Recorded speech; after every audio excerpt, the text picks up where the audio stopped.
Hello, this is Chef John from foodwishes.com with turkey porchetta. That's right, if it works well for pork, it almost always works well for turkey.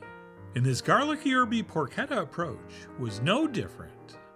And while this won't be the most traditional turkey you've ever had, there's a really good chance it will be the most flavorful.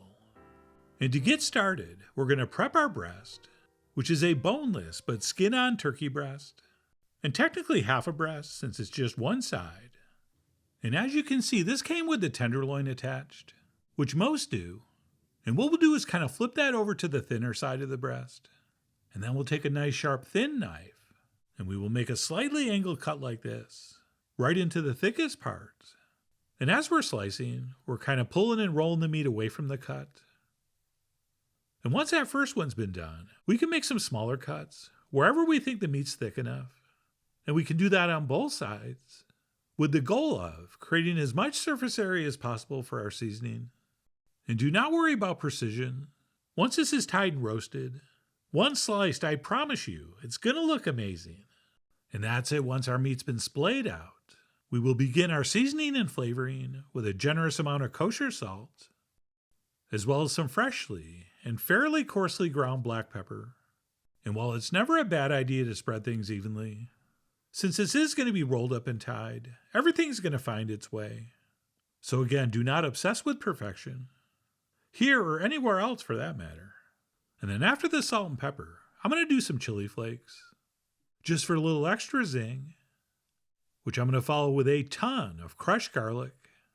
And I'm going to go ahead and take my freakishly small wooden spoon and spread that out into a fairly even layer.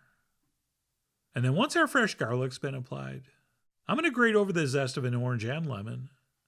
And if you've ever wondered if a microplane gets dull, well, yes, apparently it does. Because I was grating fairly enthusiastically, but very little was happening. So after struggling through the orange, I grabbed my other microplane zester and used that for the lemon, with much better results.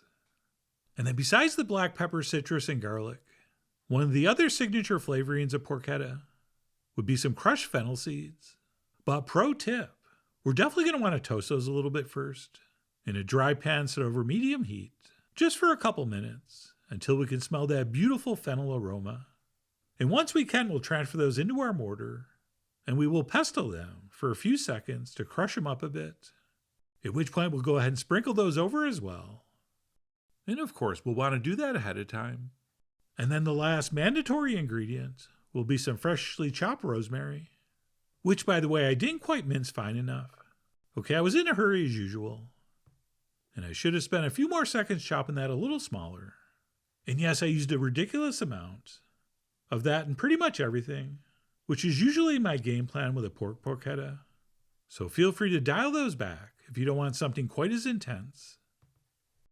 And that's it, one season. We'll gather that back together, sort of reassembling it, or as close as we're able, and it really does not matter as long as we end up with a seam at the bottom, since as I mentioned, we're going to tie this all together nice and tightly, which is going to be our next step. And for that, we'll take 4 lengths of kitchen twine, and we'll slide that underneath about 3 inches from the end, and we will twist that string through about 3 or 4 times, which will allow us to cinch it up nice and tightly before we finish with a knot. And after trimming off the excess, we'll do that 3 more times, placing the next one in the center, a couple inches away from the first tie. And once those 2 in the center have been completed, we will do 2 more on either end. And I know we've done this before and just started at one of the ends and worked our way back. Before this turkey breast, I think it's easier if we get the 2 ties in the middle done first, which is where most of the meat is. And I feel like once that's secured, the ties on the ends are a little easier. And once that's been completed, we could do an optional step, a sort of pulling down the skin wherever it's cinched up. Okay, it's not really a big deal, and you don't have to. I mean, you are, after all, the Loretta Lynn of your porchetta skin. But I do think it looks a little nicer if that skin's nice and tight. And that's it. We'll go ahead and grab that and bring it over to our roasting pan. But before we place it on the rack, I'm going to add some diced celery, carrots, and onions to the bottom of the pan, just to get those beautiful aromatics as we roast. Plus, as you'll see, It's going to make our optional gravy much more delicious later. And once those are in and our rack is down, we'll place our turkey on top. And then I like to take a paper towel and make sure the skin is dry, as well as maybe brush off a few pieces of rosemary, since I enjoy a fairly pristine golden brown skin.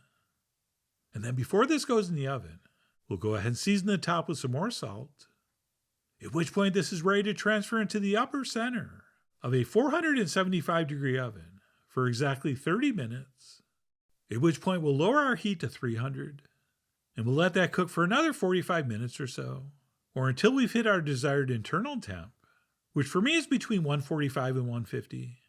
And that's it. Once done, we'll go ahead and pull that out, and we will immediately transfer that onto a plate, and we will very loosely cover that with foil, at which point we're going to let that rest for a minimum of 15 to 20 minutes.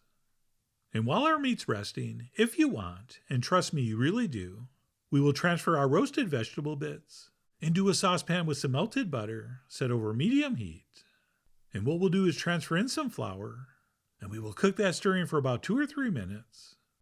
And no, those burned black bits are not going to be a problem. They're actually going to give our gravy a beautiful deeper color, and any almost undetectable flavor they do add would be a very subtle bittersweetness, which will actually help amplify all the other flavors. So I know they look like a problem, but they are so not a problem. And once we have cooked our flour a little bit, we will transfer in some cold chicken or turkey broth. And yes, mine was homemade, which is why it looks gelatinous. And as you well know, if you stir cold liquid into a hot roux, you will never, under any circumstances, have lumps. So we'll go ahead and whisk that in, and we'll raise our heat to medium-high, and we will cook this stirring occasionally until it starts to boil. And once it does, that's as thick as your sauce is going to get. And if that's too thick for you, just simply add some more broth. Or if it's too thin, just simply reduce it a bit. But other than those adjustments, and of course tasting for seasoning, our gravy is ready to use. And I am going to strain it before I do. But of course that's up to you. And that's it. Once our gravy's done and our turkey porchetta is rested, we'll go ahead and slice in. And if everything's gone according to plan, when you reveal the cross-section, it should look exactly like 2 turkey claws coming at you. Oh yeah, look at those talons. So I was absolutely thrilled with how that looked, and I proceeded to slice up 1/2 before transferring it into a platter for service on top of some mustard greens, along with some simple but beautifully roasted potatoes. And then I finished up by ladling over a little bit of our gravy, plus one more nice big pinch of chili flakes. And by the way, in real life, just sauce the turkey once it's on the plate. All right, I just did this because I have to take some contractually obligated pictures, and I really wanted those to include some glistening gravy. And that's it, our turkey porchetta is ready to enjoy, which I'm going to do by eating one piece right out of the platter, because I simply couldn't wait. It was just looking and smelling so incredible. And that, my friends, really was a phenomenal bite of roast turkey. And after that little bit of a chef snack, I went ahead and plated up one properly. And after applying some of that gravy to my potatoes and meat, I tossed on a pinch of chili flakes, and then grabbed a fork and knife to go in for the official taste. And as far as the texture goes, as long as you do pull this at 145 to 150 internal temp, you're going to have absolutely beautiful, tender, juicy meat. And while the times and temps in your grandma's cookbook might disagree with me, it is perfectly safe and far superior to that dry meat you would have gotten. And as far as the taste goes, I know garlic is not classically paired with holiday turkey, but pretty much every other ingredient we used is. And because garlic does work so well with all those things, I think you'll agree with me that it works really, really well here. And as I said earlier, I was very aggressive with the amount of seasoning, as I usually am. But other than the salt, if you wanted to cut down on some of the ingredient amounts for something slightly more subtle, that is totally up to you. But no matter what you do, I think this porchetta preparation is perfect for a boneless turkey breast, and I really do hope you give it a try soon. So please follow the links below for the ingredient amounts, a printable written recipe, and much more info as usual. And as always, enjoy.